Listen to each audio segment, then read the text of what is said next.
أشرقت نفسي بنور من فؤادي حينما رددت يا رب العباد. بسم الله الرحمن الرحيم. الحمد لله رب العالمين والصلاة والسلام على رسولنا وعلى آله وأصحابه أجمعين. رب اشرح لي صدري ويسر لي أمري واحلل عقدة من لساني يفقهوا قولي.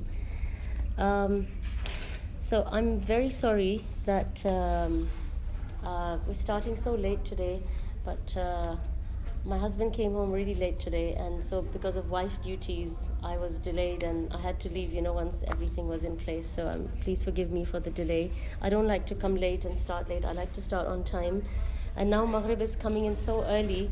I think we could even start before 6, if I can get here and pray Maghrib here. But I live miles away from here, so I get stuck in traffic. And now with all this metro construction, it's just there's lots of bottlenecks. Yeah, it's just miles away. I live in the north. No name for that far. Is it next to Nigeria? Okay. Is it near the airport? Yes, I do. I live near the airport. 40 minutes. So I live very close to there. Yeah. Anyway, so as we said that we'd start with a 10-minute quiz, and hopefully we'll finish the quiz quickly if you can rattle off the answers quickly. So moving on from what we spoke about last time, tell me who uncovered the well of Zamzam? You remember, right, that the well of Zamzam, after a while it had become closed off. Who's he? Yes, very good. Yes, very good. So Abdul Muttalib is the one who had the dream, and then he managed to uncover the well of Zamzam. Abdul Muttalib. No, he didn't do it with his son Abdullah. He didn't have a son Abdullah at that time. At that time, he just had one son called Haris. And if you remember, when he uncovered the well of Zamzam, they all came and they said, "Oh, this is the well of our grandfather, Ismail." So they were claiming ownership of the well by saying, "This is our grandfather's well," right? And he said, "Excuse me, I'm the one who had the dream. I uncovered it. This is my well." And they said, "No, that's not correct. This is our grandfather's well, so it belongs to all of us, and we're going to share it." And they had a dispute. They were about to go into, in those days, the tribes, for little things, they would just start, there would be bloodshed, there would be, war, there would be fighting. So they said, okay, let's not get into a fight about this. Let's go to the witch and let her decide. They used to have superstitions and this kind of thing. So yeah. He found water. Yes. So that's why they came. That's why they agreed. Yes. So she's revised her notes. So yes. So then when they're on their way to the witch, they get lost. They are stranded in the desert, and they dig their graves, and they're all sitting in their graves waiting to die. And then they say, "Well, this is really silly. We're young men. We should get up and look for water." When they look for water, he's the only one who finds it, and they say, "You found that water. You found this water. This is yours." Okay. So he becomes sort of like, you could say, the leader of that water, that well. Yeah. Now, how many children does Abdul Muttalib have? He has 10 boys, and I don't expect you to know the girls, but he has 6 daughters. You didn't tell us this. The reason he makes dua for more sons is because when that dispute of the water arose, it was just him and his son Haris. He did not have much backup. And in those days, the more sons you had, the bigger your tribe, the stronger you were, and the stronger the backing you had. So he made dua to Allah to bless him with 10 sons. And what was the catch in that dua, which causes more problems? Yes. He says, "If you give me 10 sons, O Allah, I will sacrifice one of them." That's right. And what happens is that he has to sacrifice Abdullah. And so the next question was going to be, why did Abdullah have to be sacrificed? Because he made that oath to Allah. He said that if you give me 10 sons, I will sacrifice one of them. Okay. How is Abdullah saved? Sorry? Why does it have to be Abdullah? Why does it have to? Why does it have to be Abdullah? Not the other side. They threw the lots. They did the lots. I think they drew lots. No, the arrowheads. Yeah. And it was pointed to Abdullah. And I think it was Abdullah whose name kept coming up. All right. So then why? Yes. Now, how was he saved? the arrows. Yeah, but how? What happened? It's like you Yes, but how did they reach? How did they reach 100 They camels? said that if they sacrificed him, then it would become like a tradition, and they. Yes, they did say that, but how did they end up They equating? They went back to the witch, and she said to them, she said that, look, put 10 camels on one side and Abdullah on one side, and then see what comes out in the arrow. And the arrow would keep pointing to Abdullah, and every time it points to Abdullah, she said, add 10 more camels. Then do the arrow again, and she said, if it points to Abdullah, add 10 more camels, add 10 more, 10 more, until it came to 100 camels, and then the arrow pointed to the camels. But Abdul Muttalib said, he said, not today. He said, I'm not going to do this today. He said, I'm going to see again tomorrow. You see, you can see that this man, he had a lot of integrity. He had like honesty and sincerity. So even when the people tried to stop him and they said, we're not going to allow you to sacrifice Abdullah, he said, this is the promise I made, and I'm going to keep my promise. And even when it points to the 100 camels, you can see he's still not satisfied inside, because he feels he promised Allah one of his sons. So he says, I'm going to come back again tomorrow. And the next day they do the same exercise until they have 100 camels, and then the arrow keeps pointing to the camels. So then finally they sacrifice 100 camels. And like she said, that they said to him, if you kill your son today, it will become a tradition. And until today, the diya for a dead person is the price of 100 camels. That's why, killing somebody means you're going to be sitting in prison until you can cough up that amount of money, because a camel is an expensive animal. Over here, it's not so difficult for them to pay this diya money, because, like for example, let's say you have the family of Qahtan. Okay, if someone from the family of Qahtan kills somebody, or someone from the family of Ajlan, or someone from the family of Rajhi kills somebody, the whole family has to contribute towards this diya money. And once my husband met somebody, and they said, we have to make a contribution to somebody's diya money. And so my husband said, how much do you have to contribute? He said, 50. There are so many people in each tribe that 50 riyals per family is sufficient to make up that large amount of money. But for people like you and me, who don't have this big tribe on our, I don't know about abortion. I'm not sure if that is considered in this. Yeah, because with abortion there are rulings, right, regarding the time period. Up to 19 weeks they say it's all right, and then after 19 weeks. 19 weeks has been 2 7. Yeah. Because if you calculate, it's actually 17 weeks, but because you don't know the date of conception and you're counting the cycle from the beginning, that's why you can add another 2 weeks, so it's 19. Okay. Who is known as the son of the two sacrificed ones? Yes. Who are the two sacrificed ones? She gave the answer. Did you hear it? Muhammad sallallahu alaihi wasallam. He's known as the son of the two sacrificed ones. Who are the two sacrificed ones? Ismail alayhi salam and his own father Abdullah.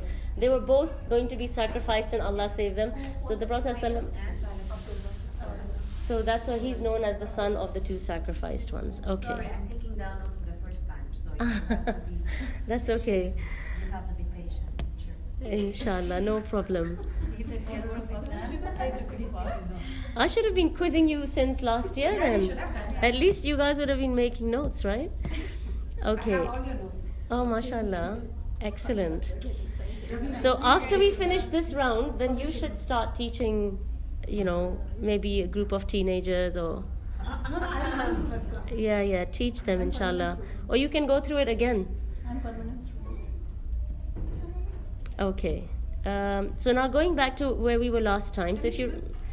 Sorry? Yes. Today you did better than last time, yes, mashallah. You had the answers before the questions. Okay. So last time, if you remember, we finished talking about the hijrah to Abyssinia, and we talked about some of the lessons we extracted from that hijrah, and we said that we would talk this time about the ruling on hijrah, and I said to you that there are 3 conditions surrounding the issue of hijrah. One is that if you feel you are unable to practice the basic foundations of your deen, such as fasting, such as making adhan, such as salah, then that means you have to leave that place and move on. And the second thing is, if you feel that you are facing problems which are making your life difficult in the land in which you're living, then perhaps it is time for you to move to another place. Sometimes, in some cases, it has even meant people have left a Muslim land and gone to a non-Muslim country. You know, I met so many people in the UK from Kuwait, from Egypt, from, you know, different Arab countries, from Morocco, who are there on asylum. You know, they've left their countries because of, you know, either it's torture or imprisonment, you know, persecution, and these kind of things, and they've actually come to the West for asylum, where they are now actually able to, you know, live their life and, you know, practice their religion the way they want to. So, Is that the third one? no, the third condition is that it is forbidden for you to make hijrah if, by leaving the Muslim, if by leaving you are neglecting an Islamic duty which no one can complete, replace in the place where you are living. So let's say you are doing a certain, you have a certain skill set which nobody else has, and if you leave that country and go somewhere else, there will be a huge, vacuum in that area. So then it is not allowed for you to leave. Then you struggle and you stay there and you continue to fulfill that need the community has until there is a replacement for you, and then you can move on. So even dawah can be of that type? Allahu alam. I mean, these are like some of these are controversial issues, and there are so many different opinions, surrounding these. But this is just like a basic outline. But within these issues, there are so many branches and so many ifs and what if and nots and so. But there is consensus among the scholars that it is not allowed for you to leave the land of the Muslims and live in a non-Muslim country unless you are fulfilling the duty of da'wah. Okay, so you have to justify your presence in a non-Muslim or in a Western country by fulfilling your duty of da'wah. And when I say da'wah, it doesn't mean everybody has to sit and do durus, because everyone is not cut out for that, durus or public speaking. This is not something that everybody can do. But da'wah can be of many types. It can be charitable work, it can be relief work, perhaps you are cooking for a community of people who, for example, who are homeless or they don't have anything. I mean, you're doing some kind of, you're fulfilling your Islamic presence in that country. Also, you could be teaching a skill, you could be doing something, but as long as you are justifying your presence in that country. The other thing that the scholars have said is that they've given temporary permission for people to live in the West if they are going there for attaining knowledge. You see the state of the Muslim world, and naturally, you feel that your children will do better if they went to a university or maybe a college in a non-Muslim country. So if it's for the sake of knowledge, they've given temporary permission that you go there as long as you're seeking knowledge and then you come back. Or if you are there for business, or if you are there for treatment. Sometimes you will find that you have an ailment for which there is no treatment where you are living, and you have to find out where this treatment is offered, and you have to travel to that place. So for some reasons, they have given permission for you to go from Muslim country to non-Muslim country. But this is it's not an open-end situation where it's not like whether I'm thinking, shall I eat at Burger King or at McDonald's? It's not like that, So you have to really justify and think this through, that why am I going there and how am I going to justify my presence there? The other reason why this is not a very clear-cut issue, of course, is because there is no khilafah, right? There is no Amir al-Mu'mineen. There is no country where you can say, this is the center of Islam, or where the only passport you need is to say that I'm a Muslim and I can live here, right? There is no such place anymore. So we have Muslim countries, but we can only live here if we work here. So let's say your parents are first generation migrants to a country, like let's say for example my husband's family, they moved to the UK in the 60s, okay? So he grew up there. Now he did not turn up there out of any of his own doing, right? So he grows up and he realizes that I'm living in a non-Muslim country and I should go to a Muslim country. But do you think he can just pack his bags and come and start living in UAE or in Kuwait or in Oman? No. They're going to say, on what basis are you living here? You need to work, you need to have a visa, you need to have a work permit. So that's what I'm trying to say to you, that this issue is not so clear-cut anymore because we don't have Khilafah, we don't have a central Muslim, you can say like a base, you know, where like a Muslim empire, where you can just turn up and say, I'm a Muslim, so I deserve to live here. You can't do that anymore, right? You need to, so if, for example, my husband was not to find work here, we by force, we are living in a non-Muslim country, we don't have a choice. So although you are thinking, you know, logically that the right thing for me is to move to a Muslim country, but how do you do that? I mean, do you just turn up here and say, well, I'm a Muslim, I should be living here? You can't do that, you know. So that's why it's not such a clear-cut issue. But I'm saying for people who are already, for example, maybe living here or are settled here or are from here, a lot of these people, you know, for them, I suppose, there should be a valid reason for them to move elsewhere. Okay, and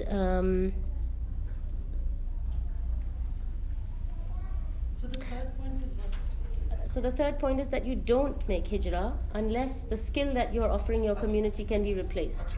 Yeah,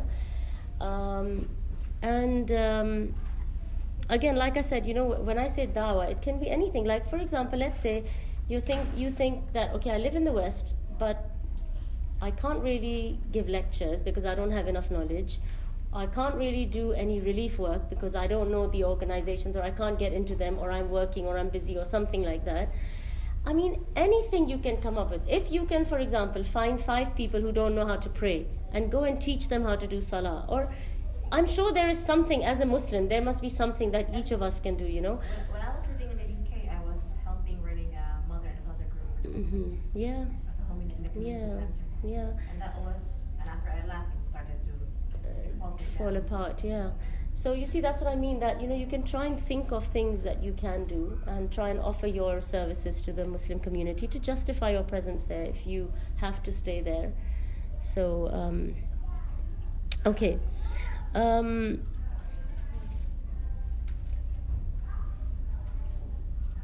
Now, I had these 2 stories that I was going to tell you,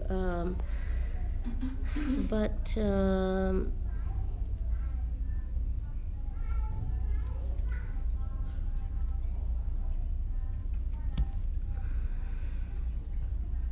I will come back to them if I feel that I need to tell you those stories. But right now I want to get into the main topic for today, which is, I told you that I would talk about the conversion of 2 main people. And this comes under the topic of major events in the Seerah of the Prophet ﷺ, because some of these incidents, they were like the turning point in the history of Islam. And so that's why they're very, very important. So the first story is the story of Hamza radiallahu anhu, who was the uncle of the Prophet ﷺ, or his paternal uncle, right, called Chacha, yeah. And he was a hunter, so he would go hunting, and then he would come back and he would tell people the stories of his, you know, hunting excursions. And then once he went to the desert on one of his hunting excursions, and while he was away, Abu Jahl, he came to the Prophet ﷺ, and he said to him, he started cursing him and bad-mouthing him, and so the Prophet ﷺ, he stayed quiet and he did not respond. You know, Allah subhanahu wa ta'ala says in the Quran, وَأَعْرِضْ عَنِ الْجَاهِلِينَ. You know, so when somebody who's ignorant addresses you, then just ignore him. Some of these things, you know, they're very important for us to take personal lessons from these stories. So for example, you know, sometimes you find yourself in a situation with silly things like family politics, work politics, where somebody will come and they will be sarcastic, or they'll make a few comments about you, and they're not nice. Sorry? It's very common by the way. Yes. Especially in your So it's unpleasant, but what I'm saying is that think to yourself that if I was to respond to this, am I going to get any benefit from it, or is it not going to change my situation? Because if it's not, then Allah is saying, وَأَعْرِضْ عَنِ الْجَاهِلِينَ, consider this person a jahil, like an ignorant person who is just being sarcastic or who's trying to make trouble, and just silence is the best, response, really. So, and also, if you are being attacked due to dawah, which is what is happening in this case, right? Abu Jahl does not have any personal enmity towards the Prophet ﷺ, right? The Prophet ﷺ, he is known in the community as a good person, as a helpful individual, as someone who's honest, someone who's trustworthy. People don't have a problem with him. The only reason now that he's being attacked and being cursed is because of dawah, right? Because of Islam. So when you are doing dawah, you will come across these kind of situations where people will maybe say things to you which are unpleasant, especially people who don't want to hear about this Islam and hijab or dawah or any kind of thing like that. And when they say nasty things to you, don't take them personally, just take it in stride and move on, like Allah says in the Quran that, and also Allah says that wasbir ala ma what is it in Surah Muzammil, he says yes. So Allah is saying that when you do this, you should expect that some negativity will come towards you. Just be patient with that. Don't take it personally. Don't react towards it, and don't mix your dawah with your personal issues. Keep those two things separate. You're just being attacked because of the deen. And Allah says to the Prophet ﷺ, فَإِنَّهُمْ لَا يُكَذِّبُونَكَ وَلَكِنَّ الظَّالِمِينَ بِآيَاتِ اللَّهِ يَجْحَدُونَ. So Allah is saying to them, they're not attacking you. They're attacking my ayat. They're attacking our ayat. So they don't have a problem with you. They have a problem with Islam, and that's why they're taking it out on you. But he's a human being, and he was very, very soft-hearted. So he would feel and he would get affected by their words, but he would try to keep quiet and not respond. So now Abu Jahl, this is what I say to my kids. My son likes to tease my girls. So I said to them, look, if you don't scream and shout, and if you don't react right, he will tease you, and then finally he's going to think, stuff this, man, I better go and do something else, because nothing affects these girls. But I said, when you guys react and you go, ah, and you go screaming and you do all these things, I said, then he's getting the reaction he wants, he's getting the drama that he wanted, so he comes and he does more of that. So I said, just ignore him, keep quiet, So the Prophet ﷺ, he keeps quiet, right? He doesn't react to the verbal curses. So now Abu Jahl gets irritated, that nothing's happening, I'm cursing him, I'm saying things to him, nothing's happening. So he takes a rock and he throws it on the head of the Prophet ﷺ, and his head starts to bleed. And there is a slave girl who's nearby, and she sees all of this happening. And so what she does is, as soon as Hamza comes back from his hunting expedition, she goes to him and she tells him the whole story. And he is really angry because he's not a Muslim, but this is his nephew, right? This is his brother's son, and he feels an attack on Muhammad sallallahu alaihi wasallam is like an attack on him. So he still got his his hunting equipment, and he marches to Abu Jahl. And Abu Jahl is sitting with some of the Quraysh near the Kaaba. And Hamza radiallahu anhu. He was fit. I think he was definitely fit. Yeah, he was not like small built like Abdullah bin Mas'ud. You hear about him, he was very like slight built. No, he was well built. But the person who's built, you hear a lot about, is Umar ibn al-Khattab. He was amongst the tallest and the biggest of the Quraysh. He used to wrestle in his earlier days, in his non-Muslim days. He used to wrestle in Makkah. So he had that kind of a body, of a wrestler. Anyway, so he goes up to Abu Jahl, and he's sitting near the Kaaba with the Quraysh, and with his bow and arrow, he hits him in the head, and Abu Jahl's head starts to bleed, and he says, here you go. So he's basically saying, this is in return for what you did to my nephew. I mean, you see, in those days, when Islam had just come in, you needed to have like a sponsor or a protector. And as long as you had that, you could keep attacks at bay. So you had some tribes who were very weak, and so their people would get attacked the most. So like when you hear about people like Bilal ibn Rabah, right? He had no tribe or support, yeah. So he was the easiest target, beat him, pulverize him, chuck him, burn him, who cares? There's nobody who's going to come and ask us, what did you do to our family member, right? Because there is no family member for him. But people who had family, so for example, with the Prophet ﷺ, he had a lot of backing from Abu Talib until he was alive. But once he died, that's when they started, increasing the attacks and persecution. But until he was alive, he had his backing. And similarly, you will hear throughout Seerah that people had like a kafil, so they would come and they would request somebody and say, can I have your protection? So they would ask a non-Muslim to give, as a Muslim, they would ask him for his protection, so that in public they are not attacked or anything like that, because if he's attacked, then there will be a tribal war. But if you didn't have any tribe behind you, then you're in a problem. Yes. So he hit him with his bow and on his head, and he said, take it, and I'm now following the religion of Muhammad. So he's saying to him that basically, here you go, and now I've become Muslim, so now what are you going to do? So he's sort of, this is how he's retaliating to what Abu Jahl has just done. Now when this happened, the Banu Makhzum, who were the tribe of Abu Jahl, they stood up to fight with Hamza radiallahu anhu. And then Banu Hashim stood up to protect Hamza. So you see, both the tribes now got up, Banu Makhzum and Banu Hashim, to fight with each other. So that's why it's not a joke to attack any one individual from anybody's tribe, because this is what ends up happening. And they were about to start fighting when Abu Jahl stopped them, and he interfered, and he said, no, leave Hamza alone, because I did shamelessly attack his nephew Muhammad.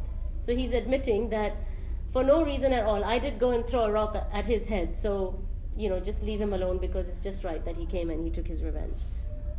Now Hamza goes back home, but Hamza is in a really confused state now, because he's thinking, what have I just done? He has just proclaimed Islam without thinking about it. He's done it out of pride, out of anger. He has not done it out of sincerely wanting to follow Islam, right? So he comes home and he's thinking, have I got myself into trouble? What have I just done? Because now he's thinking that I have two options. One is that I back down on what I said and I say, I'm not Muslim, I just said it in a state of anger. But then that is like dishonoring your word. And in their culture, once you say something, you do it. You can't say it and now say, okay, I go back. That's like cowardice.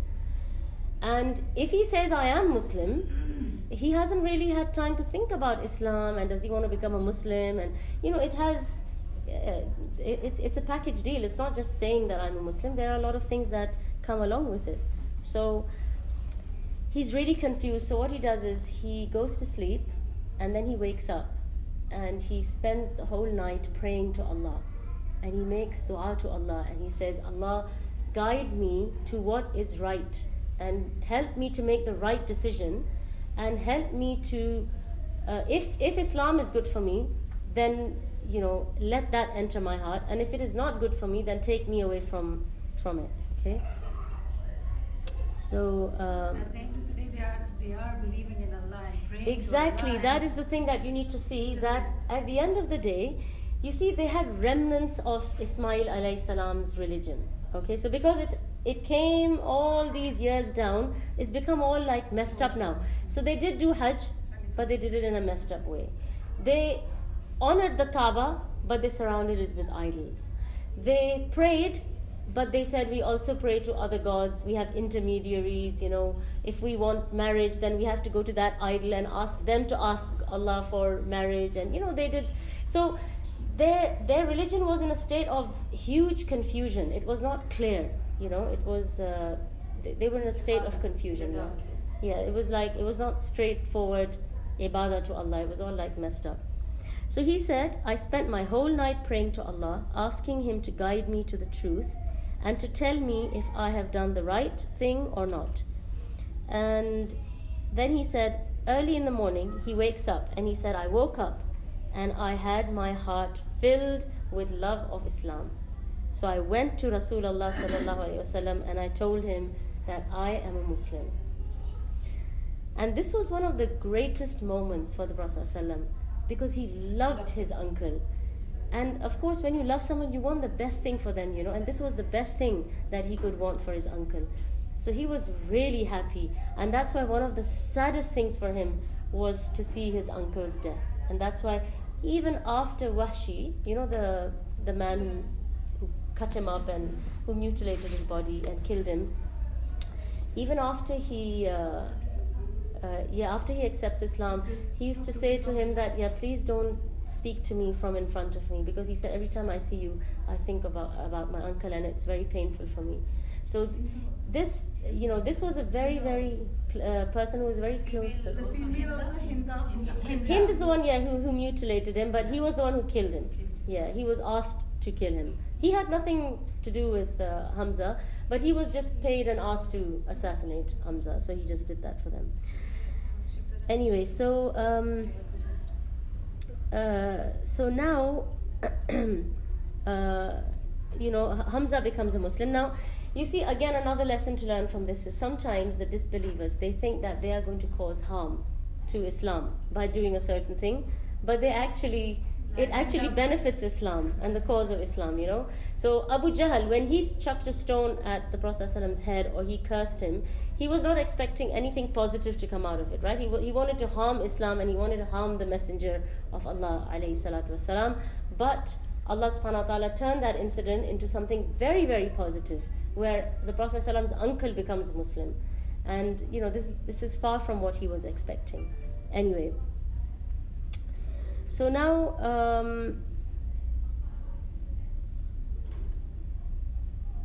the Islam of Hamza, Ibn Ishaq says that the Islam of Hamza was out of pride, but then it turned into sincerity.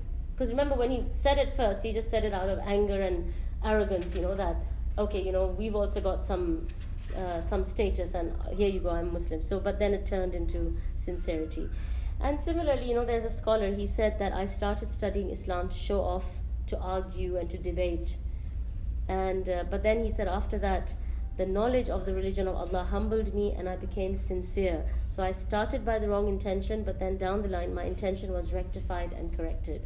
So sometimes you might start doing something with the wrong intention. As long as you realize and you change yourself before your end comes, inshallah you could still be rewarded for that action. So sometimes, we might do things for the wrong reasons, but if we can stop and think and realize and rectify our intention, that's why it's so important to constantly keep refreshing your intention, that why am I doing this? Why am I coming here? Why am I going there? Why am I doing such and such action? Just keep reminding yourself that, keep the focus Allah subhanahu wa ta'ala and His pleasure, so that, you get rewarded for that action and it doesn't become a sin against you. Because if you're doing it for the wrong reasons, not only are you going to lose the reward, but you're actually going to gain sin. Now the next story I want to tell you is a really, really interesting story, but it's very long, so I don't know if we will get through it, but we'll try and at least get through the story, and maybe we'll discuss the lessons next time. It's the story of Umar ibn al-Khattab. And I know people probably have heard a part of this story, but we're going to talk about the whole story. Now, these are two major people who are going to cause a huge change of game, you could say, in Islam, okay, when they become Muslim. So, Umar ibn al-Khattab, as you know, he was a ruthless, staunch enemy of Islam, Muslims, and the Prophet Muhammad sallallahu alaihi wasallam. He hated Islam, Muslims, and the Prophet sallallahu alaihi wasallam. And one day, the wife of Amr bin Rabi'a, her name was Layla. She met Umar ibn al-Khattab, and he said to her, he said, Abdullah, where are you going? She was like, it looked like she was traveling somewhere. She was like on a journey and she was going away. So she said, you have maltreated us and oppressed us, so I am going to leave one of God's countries to worship my Lord. And she was leaving Makkah, and she was one of the people who was going to migrate to Abyssinia, to Habasha. And so he said to her, he said, may peace be with you. And she was really surprised, because it was uncanny for Umar ibn al-Khattab to make dua for a Muslim who is, leaving for the sake of Allah. So she found this really strange. And so when her husband came, she told him, she said that, I met Umar, and this is what he said to me. So her husband laughed, and he said, are you expecting that Umar is going to become a Muslim? So she said, maybe, why not? And he laughed, and he said that the himar of Khattab, that his father's donkey will become Muslim before he becomes Muslim, which is basically saying that it's impossible. It's not something that's ever going to happen. So this was the impression that people had of Umar ibn al-Khattab, and this was how frank and open he was with his hatred. It was not something that he concealed or that he hid. Okay, so for example, let's say you hate somebody, but when you meet them, it's not apparent. You still smile, you're nice. He was vicious, he was ruthless, openly, so everybody knew. Now, this is his own narration, Umar ibn al-Khattab's own narration, and he says, I used to love drinking, and I was in love with wine. And I had some drinking partners whom I would meet every night. So they would go to sort of like a pub kind of place, and they would drink. So it was like a place where they would meet up just to drink. And if you remember, he was so heavy on drinking that they said that if he had not been changed by Islam, he would have died at a very young age due to excessive drinking. That's how much he used to consume alcohol. And he loved it. He's saying it himself. He said, I used to love drinking. Now he said one night, so he said we used to meet in a place called Hazura, and he said I went to meet my friends that evening in this place, and he said when I reached that pub kind of place, he said I didn't find anyone, and there was no one there, and it was very late in the night. So he said I decided to go to the wine dealer, but I found his shop closed, because he thought, okay, since the pub is closed, since my friends haven't turned up at the pub, let me go and just buy something and drink it for myself. But the wine dealer was also closed. Yeah. Then he said I went around looking for other options. How else can I maybe get a drink, or drink myself alone or whatever. And he said I didn't find anyone, and since the liquor store was closed and my friends didn't turn up, he said I decided, why don't I do something good instead and go and do tawaf of the Kaaba. Now these are people who are living next to the Kaaba, right? They're all in that area, and the Kaaba is right there. So this is just like an easy thing for them to just go and do tawaf. So he said, I thought to myself, why don't I go and make tawaf around the Kaaba? So he said I went to make tawaf around the Kaaba, and there was no one there but me and one other person. Who do you think he would have found there? Yes, the Prophet ﷺ. At that time in the night, this is what the Prophet ﷺ would do. He would go and he would pray near the Kaaba. Now the Prophet ﷺ, when he would pray in front of the Kaaba, at that time the Qibla was still Masjid al-Aqsa, and the Prophet ﷺ, he wanted the Qibla to be the Kaaba, but he cannot say anything, because this is the wish of Allah, is that you pray towards the Masjid al-Aqsa. So what he would do is he would pray towards the Kaaba in the direction of Aqsa. So the Kaaba is in front of him, but he's praying in the direction of Aqsa. Does anybody know which direction that would be? if you have any geography skills. So you see where the Yamani corner is and the black stone corner, that wall where you say Rabbana Atina when you're going in, that's the wall in front of which he would pray, because if you pray there, it points directly towards Aqsa. Yeah. So he's praying towards the Kaaba, and he was reciting Suratul Haqqa. Okay, and when Umar ibn al-Khattab saw the Prophet ﷺ, the first thing that enters his mind is a really bad thought. He thinks, okay, let me sneak in and kill him. He's always wanted to kill him to just finish this, this problem once and for all. He's breaking up the clans and tribes, and he just wants to stop all this. So he's thinking, let me just put an end to this. So some narrations say that he said, I wanted to sneak and attack him. And some narrations say that he said he wanted to listen to what the Prophet ﷺ was reciting. Now what he did was, he didn't want to be seen, he didn't want to be spotted. So what he does is, he goes into the covering of the Kaaba. So you see the Kaaba has a cloth on top of it, right? So he goes in it and he's walking around it like that, okay? And he's like sort of walking sideways, and he comes onto this part of the Kaaba where the Prophet ﷺ is praying, and now he's standing directly in front of the Prophet ﷺ, and the only thing between them is this cloth, okay? And the Prophet ﷺ has not seen him or spotted him, so he's like snuck in and he's directly in front of him now. And now here he can hear what the Prophet ﷺ is reciting. He's reciting Haqqa. The Prophet is reciting loudly? Yeah, he's praying. The tahajjud prayer, you can recite it loudly so that you enjoy your recitation and hear the Quran. Apart from the silent prayers, even when you pray at home, you can recite your Maghrib and your Fajr and Isha loudly. It's nice as well, and you get to hear your recitation. And You also hold the Quran while you pray? not in the Fard Salah, but in the Nafila and Sunan you can, yeah. So like the Tahajjud, you can hold the Quran and recite from it, yeah. So now he starts hearing the recitation, and it has an effect on him. I mean, the Quran has an effect anyway, and imagine the recitation of the Prophet ﷺ, right? And it starts to affect him. So he says, I just froze in my chest listening to the wonderful words of Quran. It just it's like got him, and he can't understand what is this. And so he said, I told myself, these must be the words of a poet.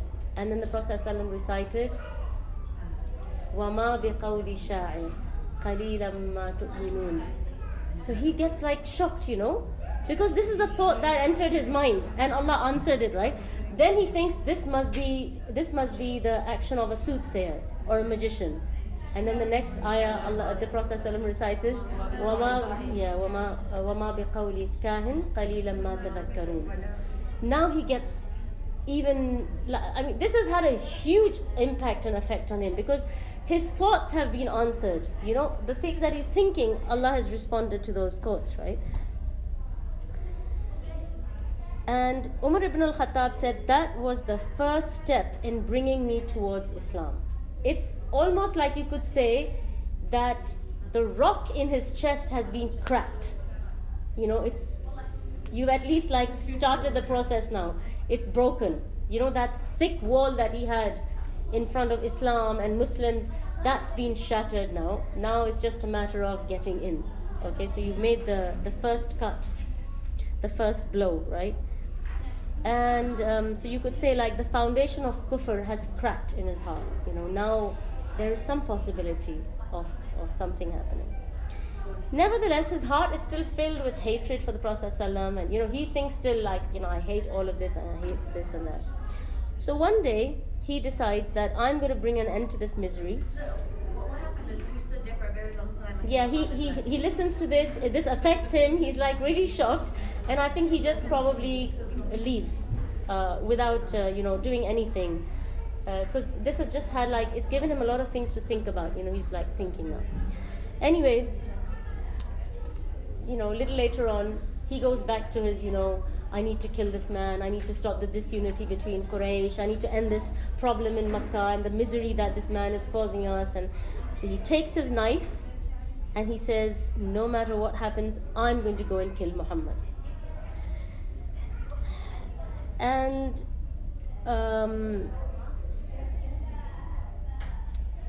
he finds out that the Prophet ﷺ is in Dar al-Arqam, which was like a secret location in those days where they would sit and they would meet and they would talk and discuss and plan and do things like that. So he finds out that the Prophet ﷺ is there with 40 of his followers and he heads towards Dar al-Arqam. As he's going there, he meets one of his relatives whose name is Na'im, and he doesn't know that Na'im has become Muslim, because a lot of people in those days, they would become Muslim and they would just keep it quiet and hidden. So you didn't know who had become Muslim, who hadn't. So he meets Na'im, and Na'im says to him,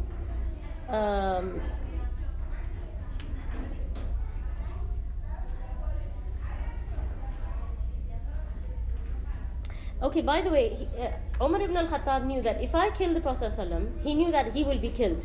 But he didn't care. That was not of consequence to him. He just wanted to get this task done.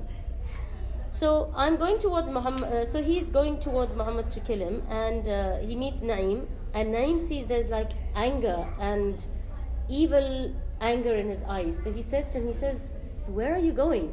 And he's got this sword unsheathed and everything. So he says, Umar, where are you heading? So he says, I'm going towards Muhammad to kill him. You see, Umar ibn al-Khattab does not mince his words. He's not scared of anyone. He doesn't hide anything. And this continues into Islam. They say that when he would walk on one side of the road, the shaitan, he would walk on the other side of the road. Everybody was scared of him. He had a presence, So yeah. So now Naeem, on the spot, he has to think of some way to deter this man from heading towards Dar al-Arqam, because if he goes there, he's got a sword, these people are not armed, there's going to be bloodshed. And poor guy, he's like trying to think that, okay, what do I say to this man? He's like determined. So this is the first thing that comes to his mind. So he says, why don't you take care of your household first? So Umar ibn al-Khattab, he says, why? He goes, what's happened to my household? What's wrong with my household? So Naeem says, your sister has become Muslim. Now what he's done is basically he's thrown his sister under the bus, right? Because now his sister is going to get the sword. But you see, for these people, their priority was to protect the Prophet ﷺ. It didn't matter who went instead. But their main aim was nothing should harm the Prophet ﷺ. So anybody else was okay other than that. So Umar ibn al-Khattab, obviously, he takes a U-turn and he decides, 1 minute, what is this guy saying? Is this true? My sister, my own. So like I said, you see, they would become Muslim and nobody would know. Now, he heads towards his own sister's house, and in his sister's house, his sister who's married to, do you know who his sister was married to? Sa'id bin Zayd. And do you know who Sa'id bin Zayd was? He was... Anybody? Sorry? He's one of the 10 promised. Yes, one of the 10 promised Jannah. Yeah? And his sister's name was Fatima. You know that, right? So, in that house, you had Fatima, Sa'id, her husband, and Khabbab ibn al-Arat. And he was teaching them Quran, and he was reciting Taha to them. Okay? Sorry? He was reciting. Khabbab ibn al-Arat, he was teaching. Khabbab was one of the Sahaba, and he was just in the house with Fatima and Sa'id, the sister Khabbab. Are you hungry? Khabbab.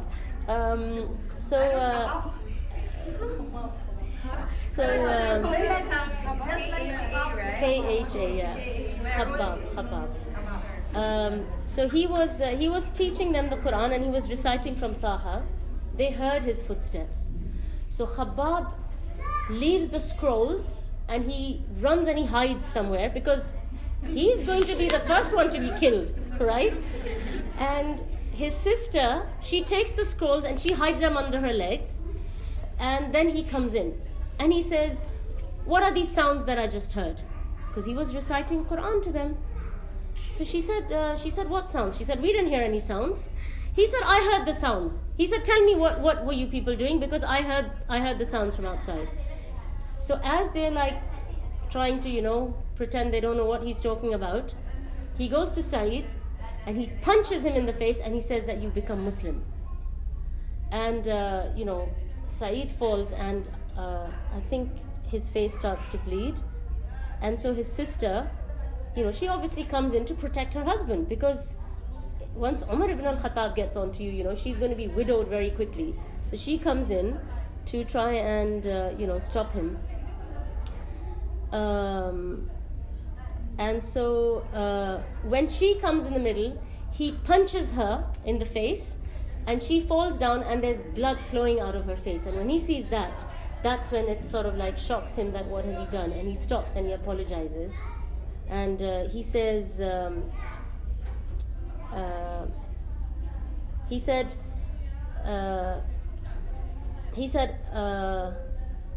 I'm very sorry, and he apologizes. And she says that I have become Muslim and my husband has become Muslim, do whatever you want. When you've been hit and you've been punched and sort of like you feel like, what's the worst he will do? You think, stuff it, okay, I have become Muslim, so what are you going to do now? You've already, punched me, punched my husband, what else are you going to do? So yeah, we have become Muslim. So he says to her, he says, give me the scroll that you were reading. So she says, no. And then he swears in the names of all the gods that they worship, and he says, I won't do anything to it, just give it to me. And she says, you are mushrik and you are najis. And she says, I'm not going to give this to you in your hands. So he goes and he showers and he cleans himself and he comes back and he says, now give it to me. So she gives it to him. And he recites the verses of Taha. Taha ma anzalna alayka al-Qur'ana litashqa إلا تذكرة لمن يخشى تنزيلا ممن خلق الأرض والسماوات العلى الرحمن على العرش استوى له ما في السماوات وما في الأرض وما بينهما وما تحت الثرى وإن تجهر بالقول فإنه يعلم السر وأخفى الله لا إله إلا هو له الأسماء الحسنى. Taha, we have not sent down to you the Quran that you be distressed, to cause you difficulty or pain, but only as a reminder for those who fear Allah, a revelation from He who created the earth and the highest heavens, the most merciful, who is above the throne established. To Him belongs what is in the heavens and what is on the earth, and what is between them and what is under the soil. And if you speak aloud, then indeed He knows the secret and what is even more hidden. There is no deity except Him. To Him belong the best names. When he finishes reciting, he says, these are wonderful words. When he says that, Khabbab comes out. Because he thinks, because he thinks, all right, it seems like we're getting somewhere now. So he comes out and he says, Oh Umar, I hope that Allah will choose you, because I heard the Messenger of Allah yesterday making dua saying, Oh Allah, guide one of the two Umars, Umar ibn al-Khattab or Amr bin Hashim, and I hope that you are the one Allah will select.